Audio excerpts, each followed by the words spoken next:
do this. So the first thing to do is go to Insert and pick on that, and you have some options here, and the bottom one says Blocks from Libraries. If you pick on that one right there, it opens up this palette that we have over here. And one of the things you can do in AutoCAD is you can insert a drawing into another drawing. So we already have a drawing open right here that's called Toe Stop Assembly 3D.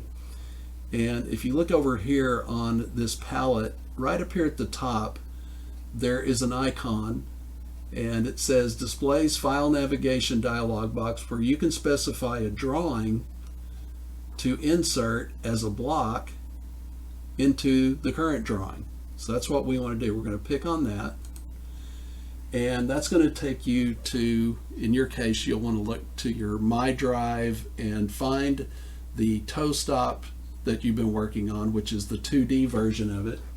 So I'm going to go to my toe stop check print here, which is a two-dimensional representation, and just pick Open. Now, what it does is it will allow me to insert the entire toe stop drawing that I've made in 2D into my 3D prototype. And this is how I'm going to get my two-dimensional geometry in there that I can use later to extrude and rotate and, you know, subtract and union and everything else. So all I need to do is come in here and pick. Now, when I pick on that, it behaves like it is a block. So it acts like one entity. So I'd want to go back to my Home tab, and I would want to use Explode. And once I've exploded that, now I can just go in here and I can pick on things separately. Now at this point, I don't need to see any dimensions or anything.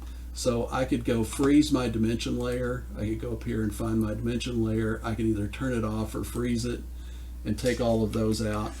I really don't need to see my hidden lines in most cases. I definitely don't need to see this miter. So I'm going to go to my miter box layer and escape out of that.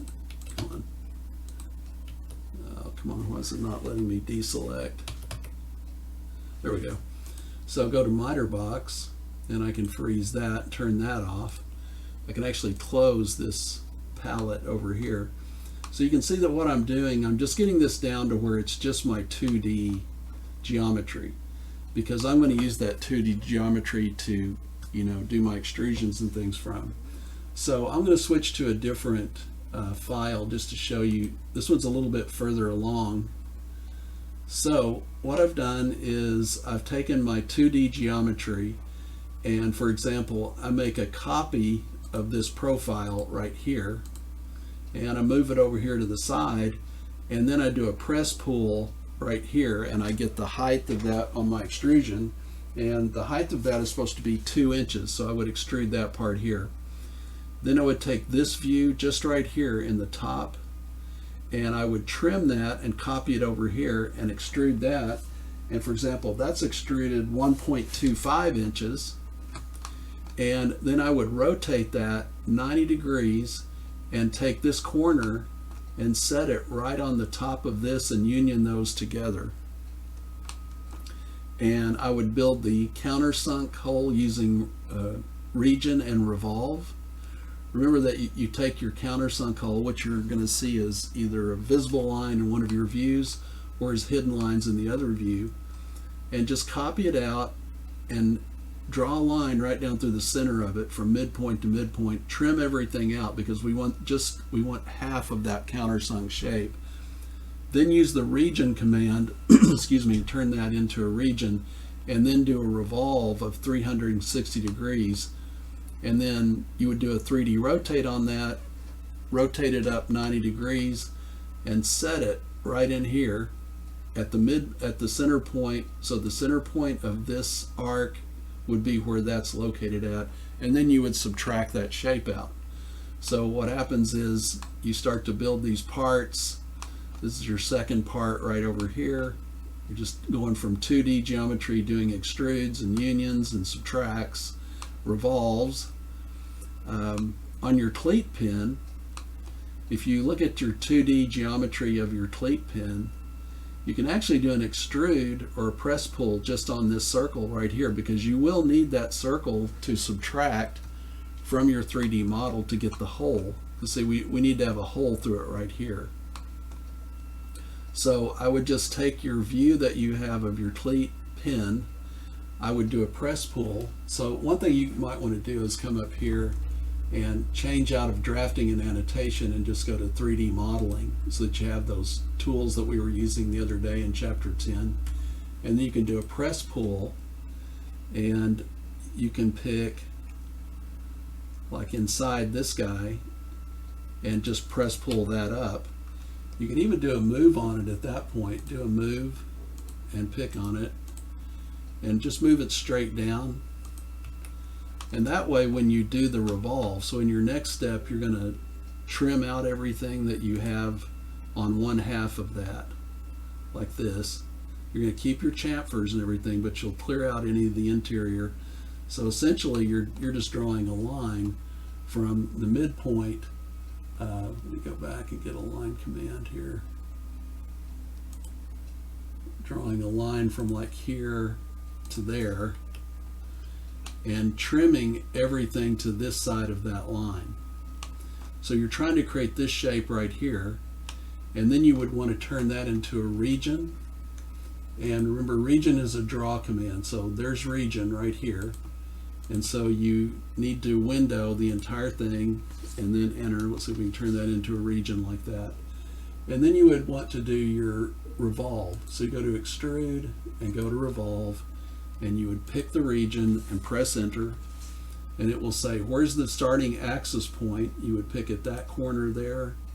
Your second axis point would be here, and then you would type 360 for the angle of the revolution.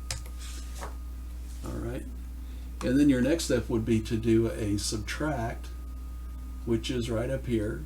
Pick on subtract, pick the big piece and then enter, and then pick the cylinder that you press pulled and made into a solid and enter. And what it does is it subtracts the mass of that cylinder, leaves a hole behind. And then at that point you actually have your cleat pin, and you can start to put that together into your 3D assembly. So let's go to my 3D assembly over here. So here would be that cleat pin that I have right there. Now I might have to revolve the cleat pin, or I'm sorry, do a 3D rotate on the cleat pin. And I also want to line it up with this hole that I have going through here.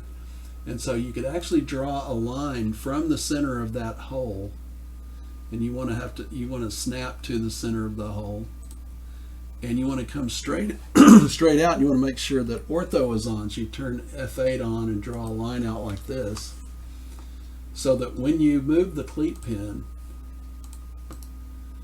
you would want to move it from its center right to the end point of that line.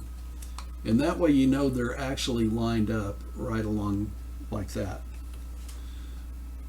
So the point is, we're trying to build this 3D model, and I want you to remember that if you go back to your insert tools, that you do have the ability here. You can go back to your standard draw tools right up here, get out of your 3D modeling if you want.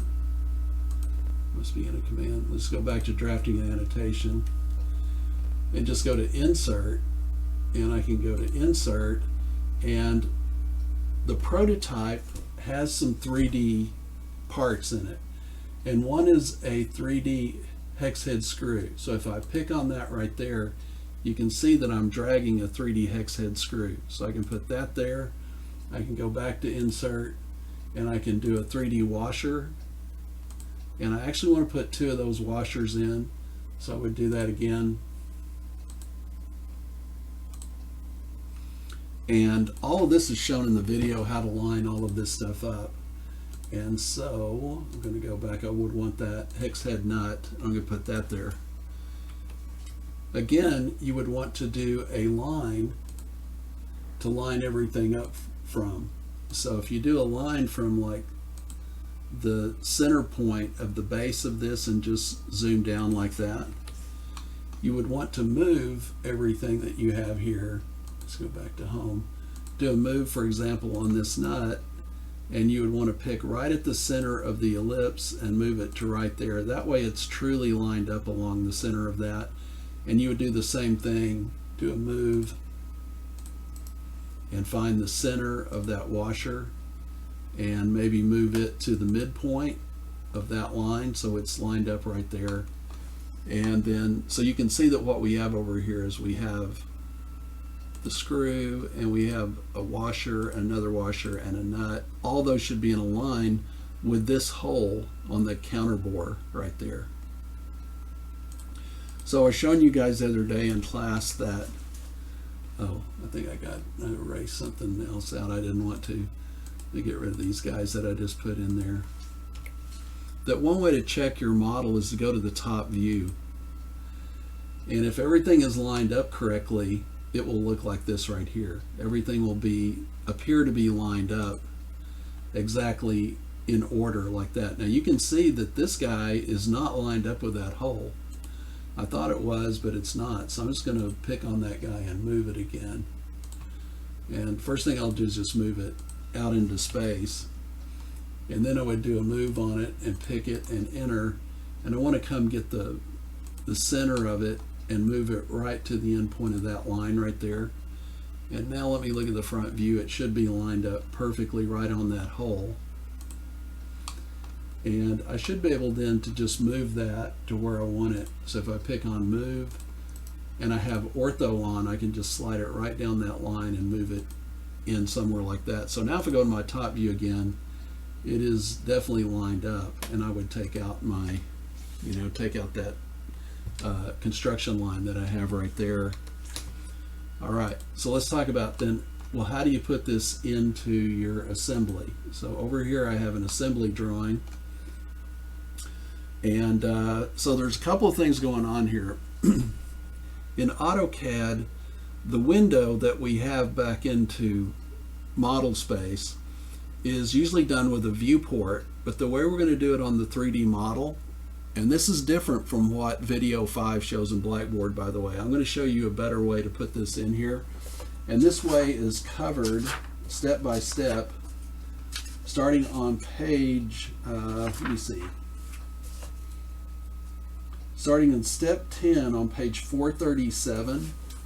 It talks about how to place this, but I'm going to show you this, and this will be in the video that I'm making right now. So whenever we're ready to put in the view, I'm just going to delete this one out right here and get rid of all of my balloons and everything. So let's say I have my 3D model done back here in model space. I go to my assembly tab, and I want to look right up here, and I have a tab called layout. You see layout right up here. Pick on layout and set that current.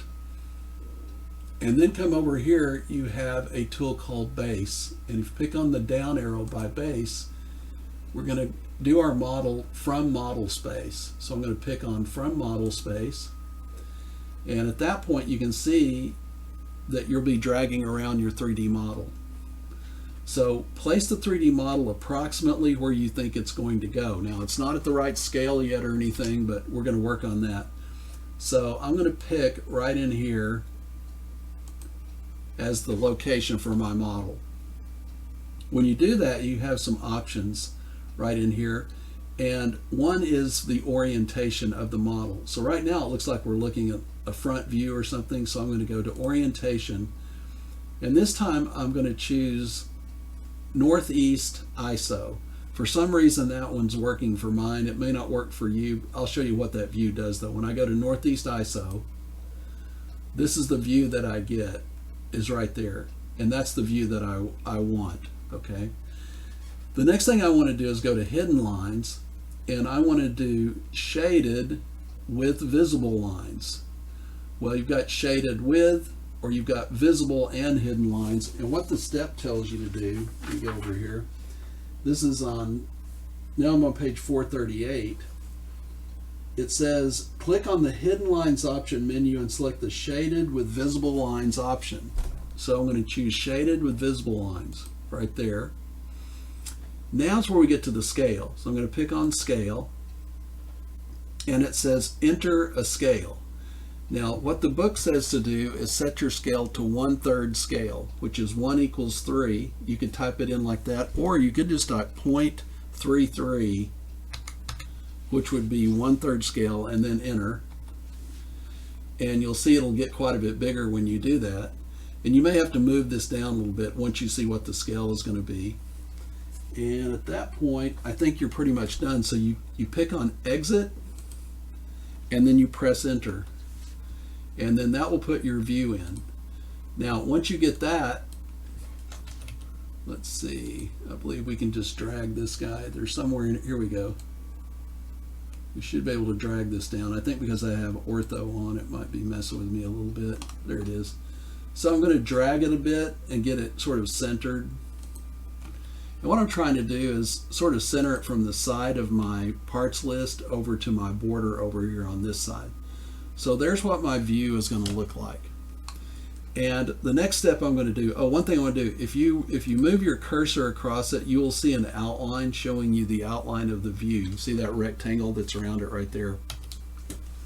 The next thing I want to do is go to the Annotate tab and go to Multi-Leader, and I want to check right here and make sure that Balloon is set. It says Balloon as set as my type of multi-leader. I'm going to pick on that. And then I can come in here and I want to pick somewhere on this part and move out a little ways and then pick. And it's going to ask you, well, okay, what part number is that? That's part number 2. I'm going to press, or just pick OK. And it puts in that balloon for me. All right. So the next one I would put in is the screw right down here. So I'm going to pick on the screw. I pick, maybe it's halfway down. And at this point, what I want to do is look at the angle that I drew for number 2. And I want to kind of keep my angles fairly consistent. So I'm going to pick right there. And that should be part number 4. So I'm going to press 4 and press OK. And that puts that in. And I'm just going to continue to work my way around. Now what you can do, if you look on page 439, you can see how the balloons are laid out. You will have some balloons over here on this side, so I would pick and come off in this direction right here. And I think that's going to be part number 3. And pick OK. And just continue to work your way around. But the thing that makes these drawings look good is if the angles of your leaders on your balloons look fairly consistent with regard to how long they are and what the angle is and that sort of thing. So you do want to try to be consistent, and so even when you go off to the left hand side, the same thing holds true. You might want to try to keep those consistent. So you can go right here and you can drag those. Now remember that on a balloon or a leader, this line that we have right here, this horizontal line, we call a landing. And we want to make sure all the landings are horizontal and everything. So you're going to go through and put all of your part numbers on. All of those part numbers in the balloons should correspond to what you're putting in the parts list over here. And this is also a table, so you just click on it and you can edit it just like that right there. So this is, we're going to name this as sheet 1 of 3 because this could be used in place of our isometric. But as part of this assignment, we want to make sure that you get a chance to show that you can actually create a 3D model from scratch and do some stuff with it. So again, don't forget that what we're going to do is use the Layout tab, Base, from Model Space, and we're just going to pick a spot, and then we're going to go through the orientation, the hidden lines, the scale, and all that to set up our view. All right.